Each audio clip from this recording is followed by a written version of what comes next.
I think it's safe to say the Vaqueros are going to open up at home, and it's going to be on August 30th of 2025. And so that's what we're working towards right now.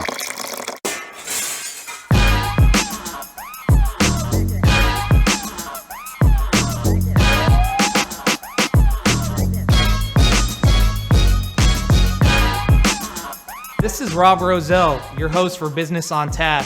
Make sure you tap in to our first episode where we had University of Texas Rio Grande Valley Athletic Director Chase Conque and George Rice, co-founder for 5x5 Brewery, to really discuss the partnership that produced Los Vaqueros beer. So make sure you tap in.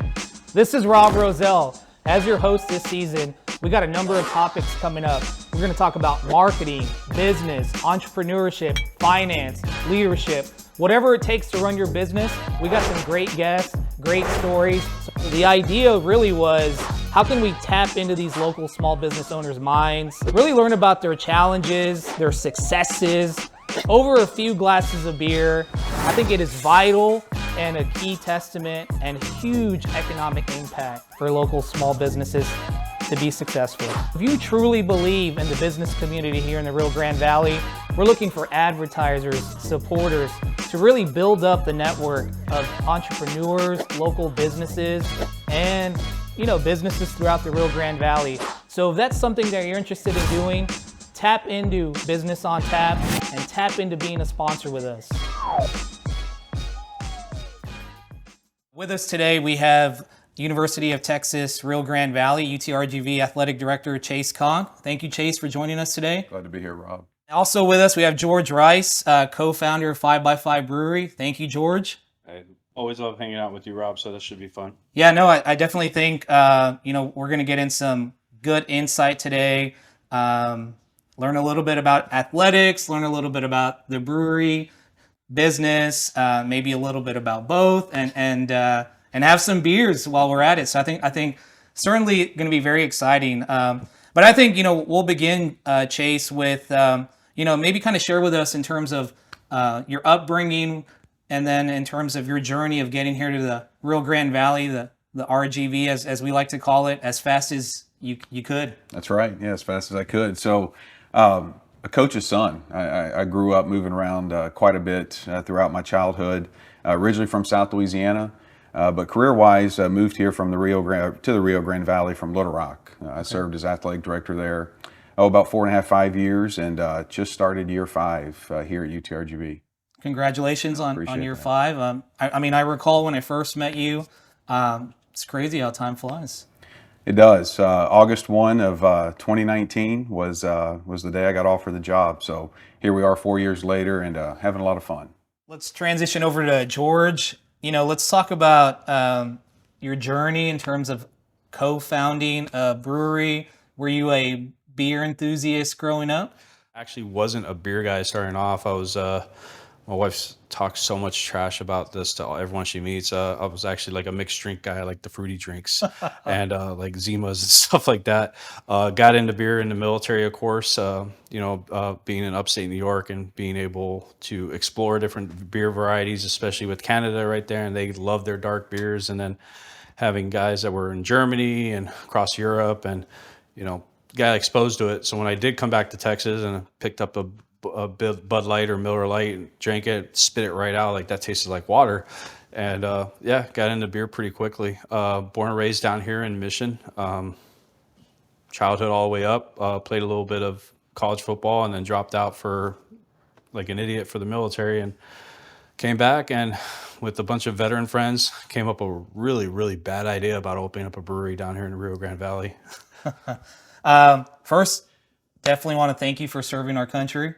My dad's a veteran, and so I think it says a lot about you to serve this great country of ours. Second of all, not a bad idea, because I think you're a pioneer in terms of the local brewery scene. I think a lot of other major markets definitely have it, and I think the Valley is no other, not different than anybody else. So I think it's good for you to have that idea. So thank you, George. Well, we're starting to develop a regional identity down here, and everything's a part of it, from food, cuisine, like with the Delgado Collective and McAllen with them, and all these amazing eateries we have popping up across the valley, and then beer is part of it, and hopefully, like I was mentioning earlier, a distillery, and having these regional aspects, just the same way San Antonio does, Houston does, Dallas does, and we're really creating a regional identity down here in the valley, and being able to spread that not just across the valley, but across the rest of the states, and hopefully, or rest of the state of Texas, and hopefully soon across the rest of the United States. So being able to see Valley products go across the state is huge. And, now they're about to get a dose of some UTRGV footballs. Super excited about that. Would you like to talk a little bit about UTRGV football? I know our viewers are super excited about that. As I mentioned, in terms of this is a business podcast, definitely I think some business no doubt. Yeah. mindset around that. Talk a little bit about the strategy, Chase, in terms of what are you going to do to promote UTRGV football down here? Well, we got our first recruit right here. I think he still has some eligibility left. Got 2 years, 2 years of eligibility. It's a business strategy, but it's about rallying the valley. It's looking for innovative ideas to bring our community together, bring our university together, provide that spirit, that pageantry, all the things that college athletics can do. And football has a chance to do that for us. Partnerships like this have a chance to do that. We've sold 2,200 season tickets already. That's awesome. It's amazing, right? You think about the community responding, and we still have 2 years to go. So it's a process, it's a journey, but it's something we get to do together. It's something that the entire valley gets to do, nurture this. The best way I can put it is like nurturing a baby, right? And we have to take care of it. It eventually is going to crawl, then it's going to walk, and then it's going to run. And we're in that early phase right now. That's awesome. I'm super excited about UTRGV football. I know, George, you can second that. I'm excited about the entire sports, not just the football, but seeing what's going on with the baseball team, the female soccer, and all the sports in general. It's just like it's being elevated to this next level of competition. I'm a huge sport guy. I grew up as a very unhealthy mix of a jock and a nerd. My father was a 2-time All-American in a sport that's not even played down here, lacrosse. So we grew up very athletically, but at the same time, we're all kind of nerds. Like I was telling him earlier, I grew up reading Lord of the Rings in elementary school. So not the movie, actually reading the book. Sure. But seeing this actually come to the Valley and seeing it elevate the other sports is just, it's amazing to watch. Because like I was talking about earlier, is regional identity. Athletics, sports, that's part of it. And seeing what UTRGV is doing for that on the sports side, not just football, but everything is just, it's fun to watch. I mean, Valley's going to be a powerhouse. We've always said it. I would agree. We're going to be competing with Austin, San Antonio, Houston in a matter of a couple of years, and having this to kind of rally rally the Valley. It's an awesome cornerstone for it all. And if I can piggyback on that, I think it's one thing that's been awesome about George and 5x5 is the recognition of what we're doing today, right? And he mentioned it, baseball, soccer. We have 16 Division I programs, 270 student athletes. And I know we'll get into it on how this all started, but credit to George and 5x5 for seeing what we're doing today, but seeing the potential of what's ahead and taking advantage of that opportunity. But his investment, 5x5's investment, and all of our programs, it helps tremendously. And before we talk about that partnership, let's get into our first beer. Beer or tequila? We're gonna do beer first, George. And normally the way this show works is I introduce the beers, but also, it's not every day that I have a brewery co-founder with me. So I'm gonna give you the honor of introducing your own beers. So what are we going to start off with here, this first beer? So honestly, I think we should start off with our Irish Red, our Foo Bar. I really want to wait for our new crowd and gem, which is Los Vaqueros, for last. So okay. This is actually, besides the Los Vaqueros, this is actually my favorite beer that we have right now. It's Irish Red. Very traditional. It's sweet, malty, a little bit of burnt caramel, a little bit of burnt raisin on it, but it's extremely traditional. Like the water profile dates back to Dublin. That's what we mimic on their salt content. The malts are pretty much on par, and then the bitterness is right where it's supposed to be. So it's very traditional on what it's supposed to be. And most of our beers, we kind of stay on the traditional side. Lately, we've been venturing off the cuff a little bit, like we did with Los Vaqueros, but this is a pretty traditional Irish Red and basically what it tasted like 200 years ago. Okay, well, let's do it. It's not 200 years old. It's just what it would have tasted like 200 years ago. All right. Well, cheers, gentlemen. Cheers. Yeah, but good clarity, really good color, kind of on the medium side on the amberness. Carbonation should be on point. Very good. But you see what I was Great talking beer. about? You get a little bit of burnt caramel, you get a little bit of burnt raisins. That's from the malt profile. The bitterness is not overbearing, not way too under, so it shouldn't be overly sweet. It's right there. It's actually a year-round beer that you could drink. You know, we've had other guests talk about beers pairing good with food. In terms of this beer, what kind of food would you recommend to have with it? Tacos. All right. We're in the valley. Actually, reds go good with a lot of things, but meats and poultries, reds go Okay. really, especially poultries, because you always want that sweetness counterbalance. So with pork and chickens, it goes really good with it. We don't have it, unfortunately, because they ran out of HEB. Hopefully they get in pretty soon. Is our brown. That's probably my favorite beer to actually drink with a steak, because you pretty much have to chew through that beer, and it's high ABV, so you're going to feel it quick. Yeah, no, I mean, I think, you know, early on in terms of when I was a chamber president and you all got going there in Mission, super proud of you guys. So wish you and 5x5 continued success, but definitely want to transition into our next topic. I know a lot of our viewers are certainly interested in terms of talk about the partnership of Los Vaqueros. How did the UT system, UTRGV, and 5x5 Brewery really come to fruition and really come up with this great partnership? I really, who would like to start off with Do you that? remember the first call? I called them because I was going through, or I go through daily depletions report sent by my distributor, and I remember, like, what the hell? Who went through 4 half barrels of a very, very strong beer on like a Tuesday or Thursday night? Like, it was out of the norm. So I thought something was wrong. So I called distributor, like, what is this account?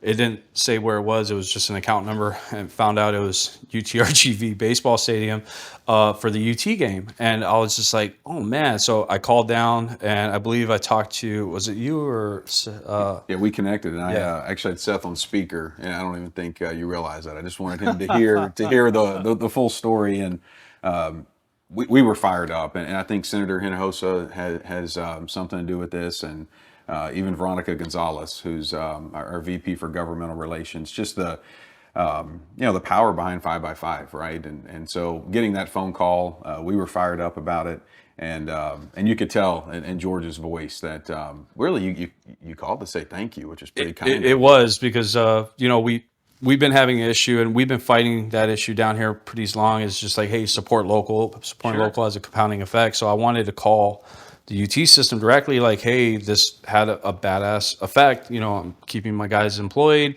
We're getting the brand out there. We have all these Austin folk coming in for the game, and they're seeing Valley Beer. I wanted to say thank you. So I called them, hey, if you guys need anything, let us know. And then I'm not sure if it was their idea or our idea. I think it might have been ours, but I think it was on a smaller scale. Like, hey, let's do it like a workshop where, you guys are coming in and brewing a beer with us and blah, blah, blah. And it kind of developed into this huge monster, which is Los Vaqueros now. It's been a very, very fun, very trying, but very fun and very rewarding experience from start to finish. Let's talk about first the name.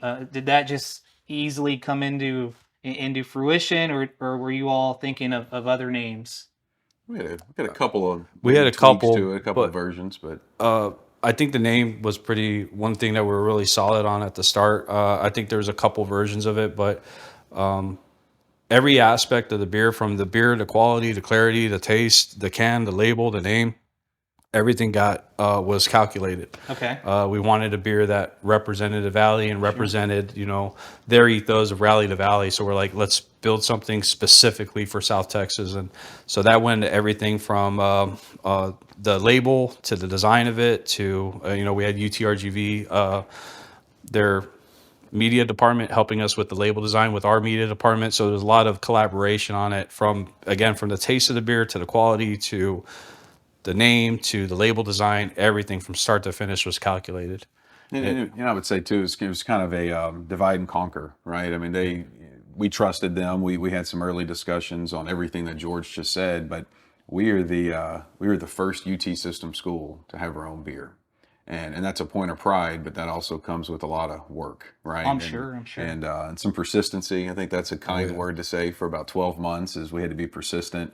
And but we had a lot of good people that were excited about it, and not just people here in the Valley. When they got to meet George and hear the 5x5 mission and the vision for what we were doing here, but also the vision for the brewery, we had to have so many people involved, right, at the system level, in Austin and others throughout the state. But 10, 12 months in the making, and we were able to launch it, and it was one heck of a launch. So it was all worth it. That's awesome. One very heck of a launch. We ran out of beer. We got a 45-day supply is what we stocked up. And that 45-day supply turned into a 10-day supply, like very quickly. And so we're like, and we've been scrambling ever since. We're still trying to keep up. We're trying to get ahead of the volume. The problem is we flood our distributor with the beer, they get it out, and then distributor's like, hey, we need more. Like, I mean, it doesn't work that way. Yeah, no, I mean, I think you talk about being able to keep up with demand. I think that first day you were out and about promoting, I messaged you. First opportunity I had, ran to my local HEB, and I think there was like 3 or 4 6-packs left. And for, the next couple of weeks, it's just, luck of the draw. If you have it, you get it. But, I think, Chase, back to your point, being the first in terms of, UT University to do a partnership with a local brewery, what was the response like in terms of saying, hey, this local brewery in the Valley wants to have a partnership with us? What did they think the idea was too crazy? Did you have good reception? Can you talk a little bit about that? Yeah, I think early on reception was good. There wasn't resistance. It was just anytime you do something for the first time, you have a lot to walk through. And again, there's processes and things also at the state level that George and his team, have to go through every time they launch a beer, right? So we have tremendous respect that there was truly a divide and conquer. We took care of the pieces that we can control, and of course we had trust in our partnership that George and his team were doing their part. But no, it wasn't resistance. It was just, it was, let's get around the table and figure this out. And that we were very grateful for.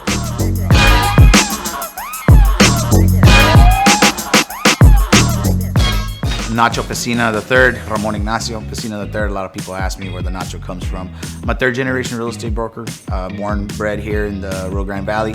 Went to school here at University of Texas Pan American. I had my license for 19 years. Recently, about 7 years ago, I went into residential construction, major remodels and flips and rehabs, primarily in the city of McAllen. Yeah, that's where I'm from, and that's what we do. We do everything from residential, commercial, property management, and even new construction and remodels. So, I mean, if you're coming from the East Coast, West Coast, out of state, you're needing help on anything, if you want to look for residual income, you're looking at multifamilies, looking at buying one or maybe even tract of multifamily facilities, complexes per se.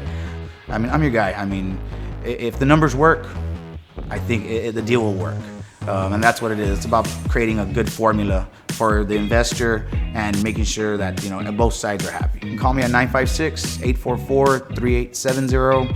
If you want to shoot me over an email, it's pretty easy. It's rpecina, Pecina 2011 @gmail.com. We do have a website. It's www.zapphire, Zapphire with a Z, zapphiregroup.com.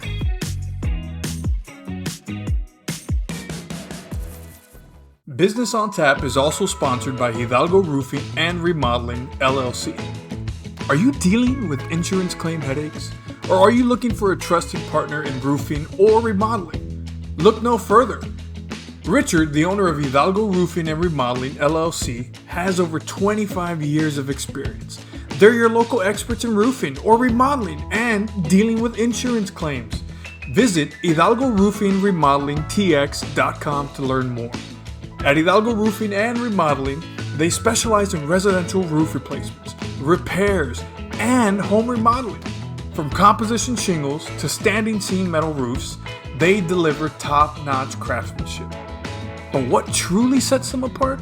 They have extensive experience working with homeowners on insurance claims, ensuring you get the coverage you deserve.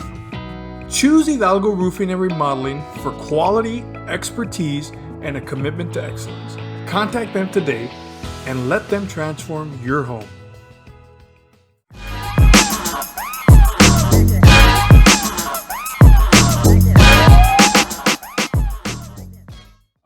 another piece too is as far as the launch, and George and his team do this often.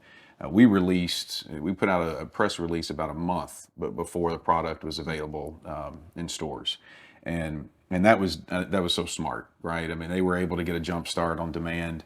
Probably still surpassed your expectation in that first order, but we we're still struggling to catch up to where we're supposed to be at, so we could start growing healthily. It's there hasn't been a plateau yet, and now we have sports season right around the corner, so we're all like, okay, it's gonna get worse. and just think about, again, going back to George, and we're grateful as heck because they believed in us before everything really started to come to fruition. I mean, we were working on this before we had the Board of Regents final approval in football, before we hired Coach Bush, before we sold one season ticket, right? So I think an important part of this is that first phone call. We go back to April of 22.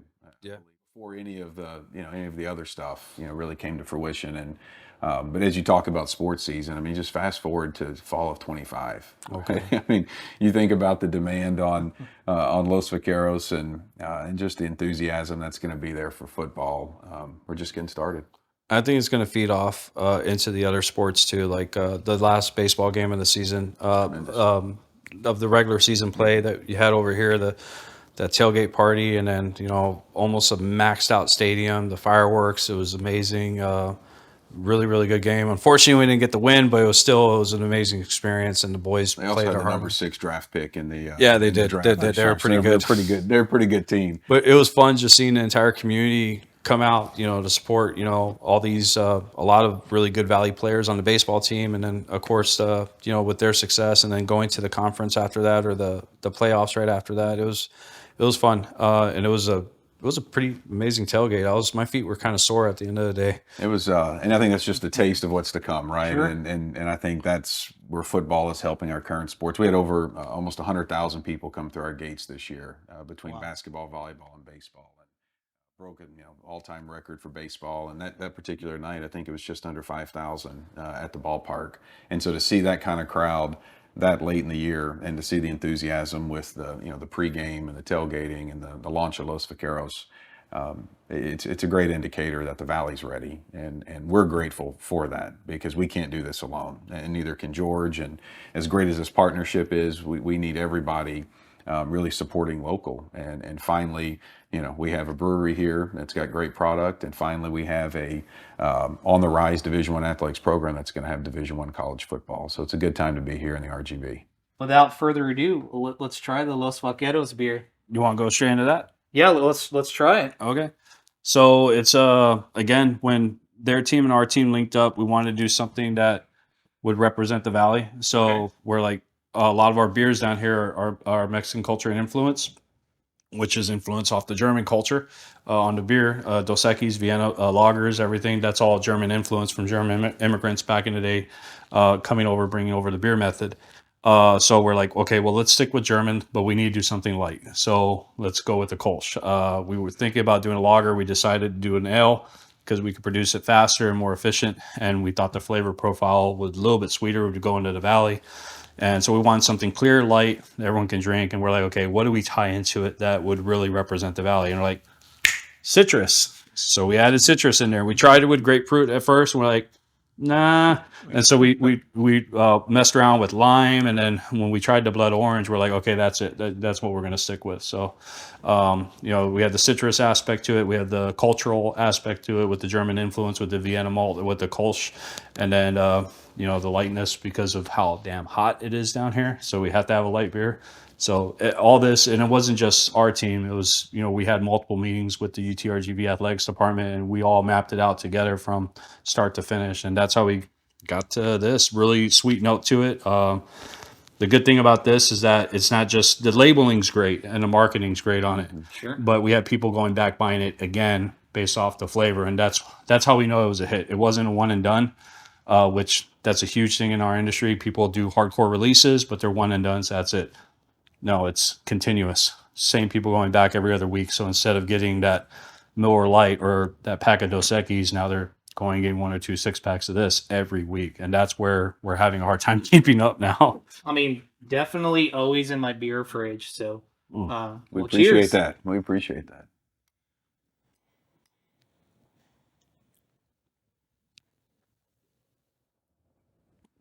Is it okay if I say that's my favorite? Is that okay? Yeah, we get in debates all the time. I think it's my wife's favorite too. I like the red because I'm into redheads. My wife's a redhead, but it can't go wrong with the Kolsch. No, that's good. That's good. And I think before we started shooting, recording on this episode, Chase talked a little bit about what's happening right now in the news in terms of conference realignment. I mean, I would say, and you can correct me if I'm wrong, a lot of it has to do with TV rights and football. Can you kind of just talk about your thoughts about what's going on right now with conference realignment? Is it good for UTRGV? And what do you foresee with college sports here in the future as that happens? That is a loaded and changing question. I'm a big sports or guy. answer every few hours. Who would have thought we'd be sitting here today and the Pac-12 would have 4 teams standing? Who would have thought? Yesterday or last few days, the news with what's happening at that level. And again, we're Division I, right? There's 360 Division I programs in the country. The Rio Grande Valley has one.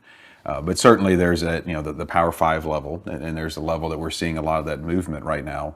But it has been it's been wild to see what's happened, starting with UT and Oklahoma's departure. That really set things off. To your point, these moves are really bumping up against major media deals that are expiring and up for renewal, right? So that's a driving force in this. The central and eastern time zones, you're starting to realize how important the time zones are for coverage, for exposure that leads to ultimately revenue from TV deals. But I really I never would have thought we'd be seeing what we're seeing right now at this magnitude. For us, I can tell you when I got here to UTRGV a little over 4 years ago, we were the only Western Athletic Conference school in the state of Texas. Tarleton had not made the move to Division I. Our closest conference game was New Mexico State. All right, so then you fast forward to where we are today. We have Tarleton, Stephen F. Austin, Abilene Christian, and UT Arlington.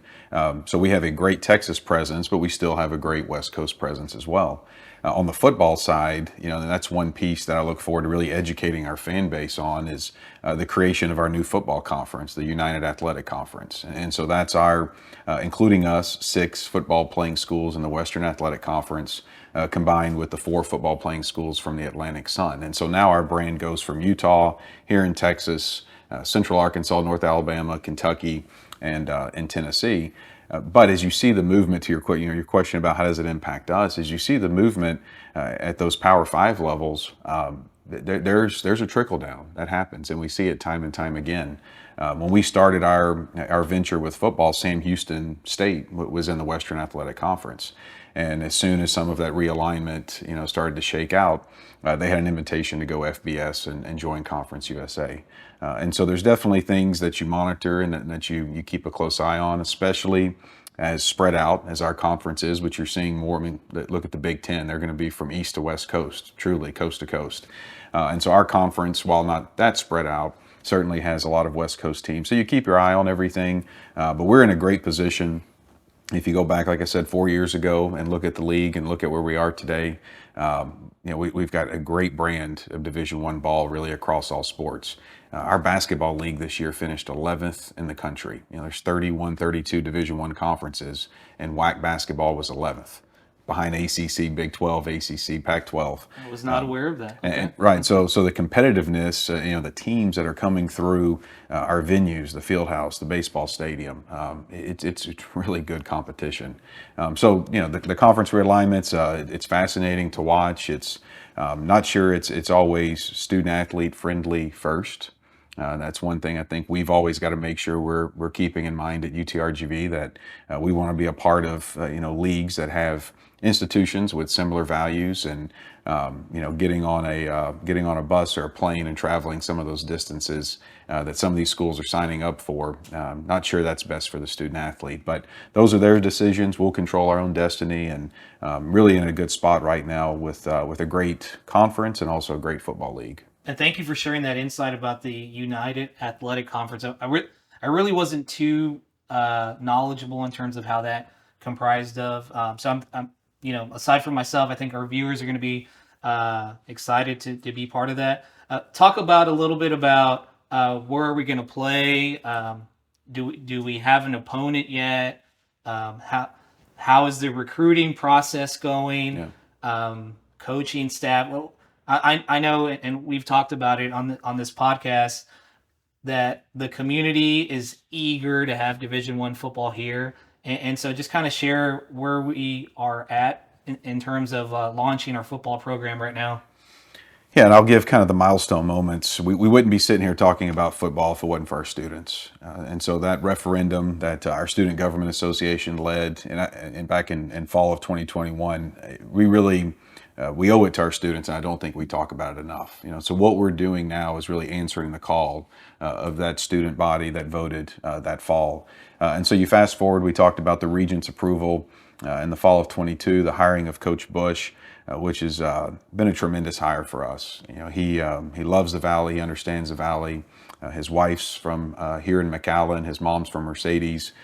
He's coached at U of H and TCU and Texas State, and was part of the startup at UTSA as their first offensive coordinator, but has 7-8 really valuable years at the high school level as well. And so he's the total package for us. He's assembled a very small but mighty staff at this point. Sure. He's got 4 assistant coaches, 3 on-field assistants, and an operations assistant. And so there was only 4 of them that could hit the recruiting trail this spring. Over that 5-week period, I think they visited 500 plus high schools throughout the state of Texas.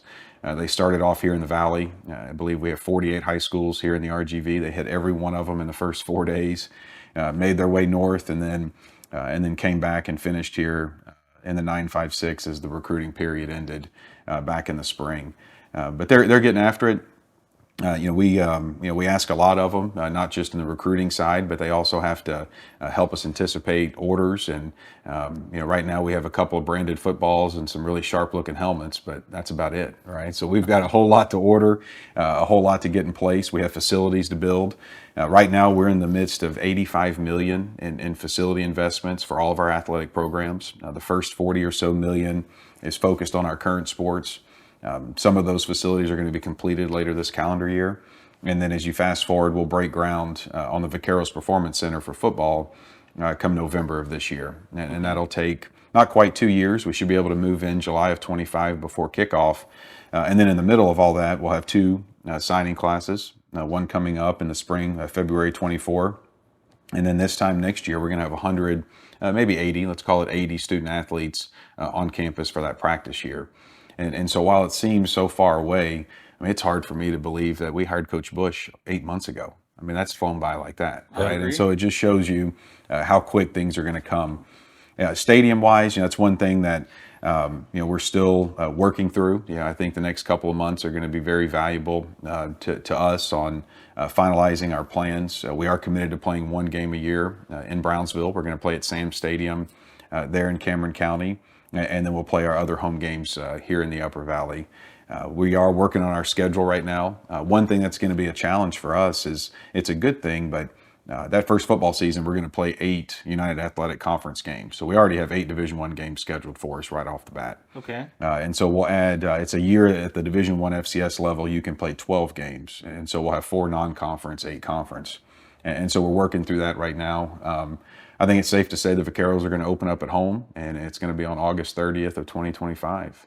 And so that's what we're working towards right now. That's awesome. That's going to be one fun Saturday. Yeah, putting that down on my calendar already. Already have season tickets. George, you still have some eligibility left. You gonna be part of that recruiting class? I think honestly, I think your clock started. We may be in trouble. Yeah. Well, thank you for sharing about all the great milestones that UTRGV football and athletics is doing. So we are excited. And before we get into our last beer, George, I know you're very eager. I think one of the things, if you could really talk about it, is, are we gonna have any local kids maybe have an opportunity to play Division I football down here for UTRGV? Yeah, the answer is absolutely. And it goes back to what I mentioned earlier. And our coaching staff, they will always start here in the Valley. And that's our current 16 sports. That's football, that's swimming and diving. And the fact that our football coaches started right here, I think is really important. The other piece is 1 out of every 4 of our current student athletes, they're from right here in the RGV. They're from a 4-county region. And I think that's a statistic that we probably don't brag about enough. And so to simply answer your question, yes, there's going to be opportunities.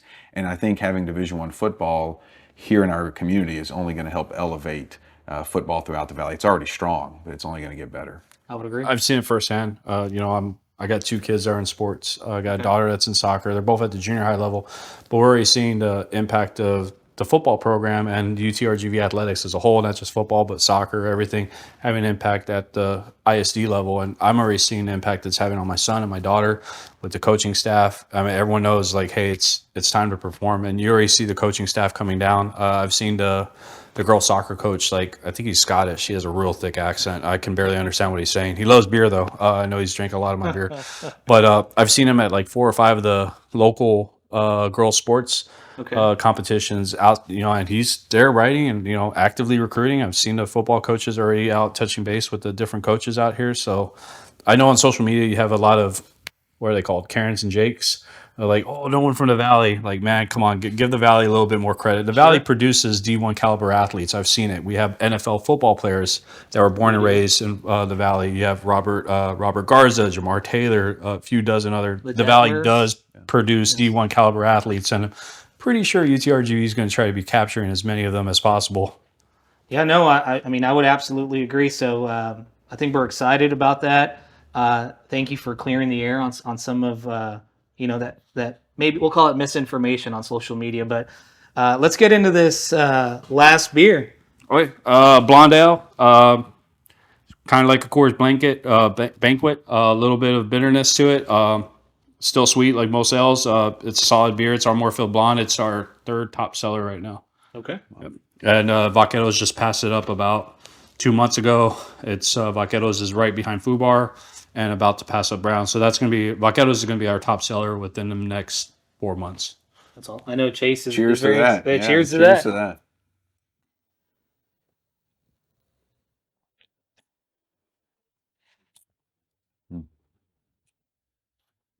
I don't think I've had that beer enough, to be honest. What, the Vaquero or the Blonde? The blonde. It's they move it. It's a perfect summertime beach beer. Mm-hmm. But I but absolutely. the Los Vaqueros is knocking it down quick. Like we're seeing the orders, like we project everything on a graph and see that Los Vaqueros going like this, and you see Fubar dipping down a little bit, the Blonde dipping down. So they're eating up the sales of the other ones, but overall the sales are still increasing tremendously, 200-300% overall. It's just it's funny to watch the graphs on it. I'm a big math nerd on when it comes to the market, so it's fun to watch. I mean, I think it's very important as you run a successful brewery. We talk about business on this podcast, so numbers is something that is very vital to running a successful business. Real quick, in terms of Los Vaqueros beer, can you only buy that here in the Valley, or can you buy it throughout the state of Texas? Initially, it was supposed to be just the Valley, Okay. but there's been such a huge demand for it in Laredo and Corpus, so it's out there, and we're also getting demand for it up in San Antonio now, which is going to be funny because that's UTSA's territory. So yeah, let's throw a little bit of throw a little bit of dirt in their face and start selling our beer in their backyard. I'll drive it up there. Yeah. I can do that. Yeah, I mean, I will have a disclaimer. So my brother's a former alum, and he lives in Oklahoma now. So let's just say some Los Vaqueros beer has made it up to Oklahoma as well. Those Yokies don't even have beer over 4% up there.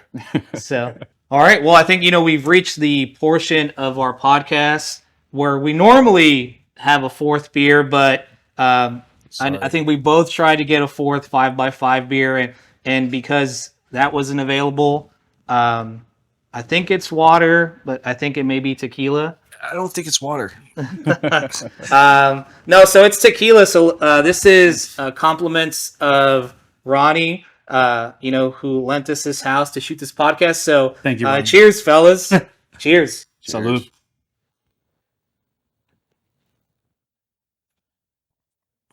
Ooh, that's actually really smooth. It is smooth. It is. Man, it's got a really good taste. But I definitely want to thank you both for taking some time out of y'all's schedule for talking about athletics, beer. This is the Business on Tap podcast. So I think having you both on, talk about your partnership was something that we definitely wanted to share with our viewers. So thank you both. Really means a lot to us. And, as we transition out, we wish you both the success in each of one of y'all's business, in the beer business, athletics business. I'm going to be at both of y'all's businesses, so watch out for me there. And this is Rob Roselle. This is Business on Tap, so make sure you tune in next week or tap in to our next episode. Thank you, guys.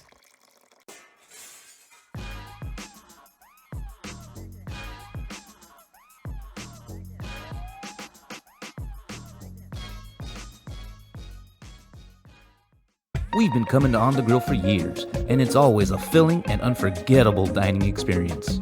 From the iconic fajitas to the irresistible big-ass burgers, expand your palate with the Chipotle shrimp pasta. The award-winning fajitas are traditional, delicious, and perfect for a family or all by yourself. Join us, the believers in Mario, and On the Grill as we celebrate all of his hard work. Visit us at 1201 South Jackson Road, Suite 7 in Pharr, and our new location in Edinburgh. Discover more at On the Grill. When it comes to selling your listing, you need a team who will work hard to make a deal happen. Here at Hanna Solutions, we focus on providing beyond ordinary service to each and every client. Selling real estate is more than just planting a for sale sign on a property. That is why we design a strategic plan to bring out the best value and attract buyers to your property. From market research to digital advertising, we are the hardest working commercial real estate team in South Texas. For all things commercial, think Hanna Solutions. If you do want to start a business here in the Rio Grande Valley, it's important that you make sure that you cover all your bases. Do you want to be a corporation, or do you want to be a limited liability company? Do you want to make it into an S Corp? It's important that you get consultation on that. It's important that you have an attorney who's well versed in business litigation, because that's what business is. It involves contracts, it involves agreements, whether they're verbal, handshake, written agreements. You want to make sure that you cover all your bases. My name is Andre Maldonado. My office is located in Edinburgh, Texas. We handle business litigation, contract disputes. Please feel free to contact me at 956-607-9484. In addition, you can reach me by email. It is andre@maldonadolawpllc.com. Business on Tap is brought to you by the Warren Group Architects in McAllen. And if you're looking to build something that will really contribute back to the community, I suggest going with the Warren Group Architects. Laura Warren, she's the visionary behind all of their architectural triumphs, but her journey was fueled by childhood dreams, and it really is an inspiration when you hear it. For over 15 years, they've been shaping beautiful, sustainable spaces that redefine skylines and enrich the community in which they're being built in. These aren't just structures, right? These buildings are stories. They're stories of innovation, sustainability, and timeless design alongside the Warren Group. You can connect with Laura and the Warren Group at 956-994-1900 or visit their website at twgarch.com. It's kind of like the Warren Group Architects.com, but twgarch.com. Or you can visit their location. It's at 804 South Main Street in McAllen. And once you work with the Warren Group, you'll find that vision, expertise, and legacy unite.